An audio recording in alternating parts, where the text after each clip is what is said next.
सबसे पहले एक एग्जांपल ले लेते हैं।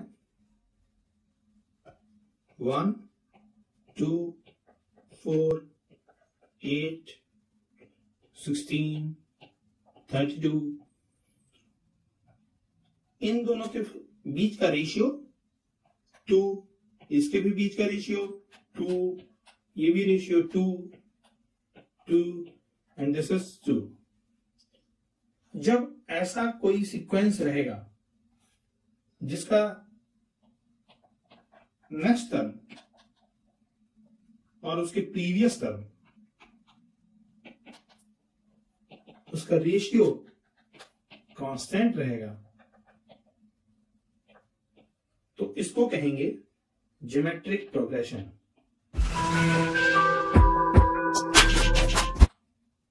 क्लियर है? क्यों हमको ये सीरीज ऐसा सीक्वेंस को समझने की जरूरत है? इसलिए क्योंकि अब आप उससे नेक्स्ट टर्म निकाल सकते हैं। और वर्ल्ड में, इन प्रैक्टिकल वर्ल्ड, बहुत चीजें ऐसी होती हैं जो किसी न किसी प्रोग्रेशन में चलती हैं।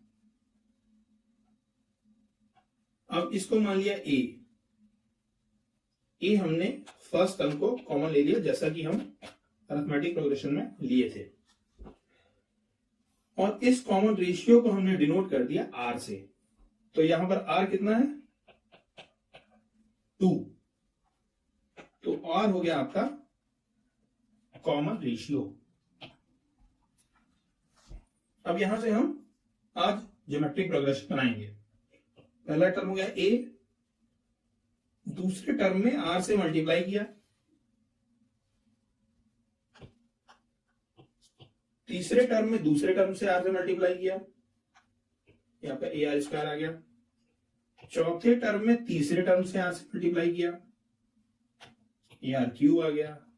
फिफ्थ टर्म में फोर्थ टर्म से आर से मल्टीप्लाई किया, एंड दैट सो ऑन।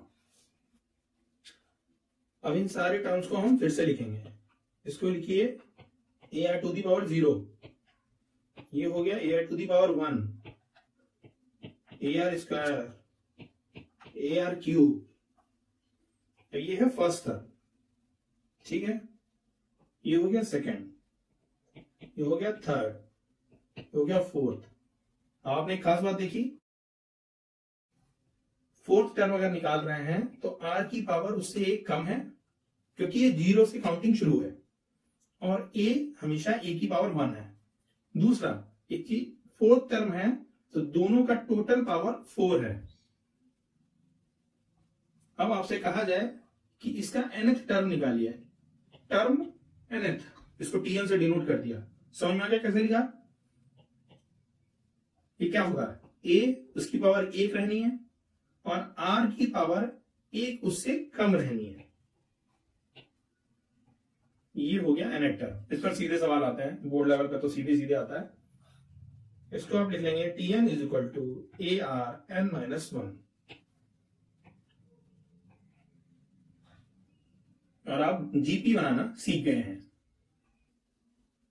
बस एक बात हमेशा नोट करके रखनी है, और वो ये है कि जो टर्म्स हैं वो नॉन जीरो होने चाहिए, सारे टर्म। क्योंकि एक भी अगर टर्म 0 हो गया तो उस टर्म की टोटल वैल्यू यहां पर अगर 0 आ गया तो वो इनफाइनाइट होगा और सीरीज इनवैलिड हो जाएगी। तो इस बात को हमेशा ध्यान रखना है। क्योंकि हमने देखा कि जो नेक्स्ट टर्म है और उससे प्रीवियस टर्म का रेशियो कांस्टेंट रहता है, B by A is equal to C by B और डी वाई सी, और इसको हम डिनोट करते हैं आर से। ये शुरू के 3 टर्म अगर हम ले लेंगे तो यहां से हमको दिखता है B square is equal to C A. ये एक फॉर्मूला आपका तैयार हो गया। ऐसे ही अगर ये 3 टर्म ले लेंगे तो ये हो गया C square is equal to B D. तो इसका मतलब है कोई भी 3 टर्म जिनमें ये फॉर्मूला एप्लीकेबल होगा वो हमेशा जीपी में होंगे। इसको आप प्रूफ भी देख सकते हैं। अगर ए बी सी है, पहला टर्म तो ए ही हो गया, दूसरे टर्म को हम लिख सकते हैं ए आर, और सी इज इक्वल टू आपका हो गया बी आर, और बी की वैल्यू ए आर है तो A R into R, A R square. यहां पर पुट कर दीजिए ए आर का होल स्क्वायर, ये बी स्क्वायर की वैल्यू हो गई, और सी ए में जब वैल्यू रखेंगे तो सी ए की वैल्यू ए आर स्क्वायर, और ये ए हो गया इस तरीके से, ए स्क्वायर आर स्क्वायर हो गया, और ये भी ए स्क्वायर आर स्क्वायर हो गया। तो ये जीपी की 100% कंफर्म कंडीशन है कि जब भी B square is equal to C A लगेगा वो जीपी ही होगा। देखा कितना आसान है, बस इतना ही आसान तरीके से पढ़ते रहना है। आज हमने इतनी देर में ये समझा कि जो जनरल टर्म होता है जीपी का, तो A is equal A into R की power n minus one, N यहां पर है तो आर में एक कम हो जाएगा, और B square is equal to A C condition जहां पर लगेगी वो सर्टेनली जीपी होगा। पढ़ते रहिए, बढ़ते रहिए।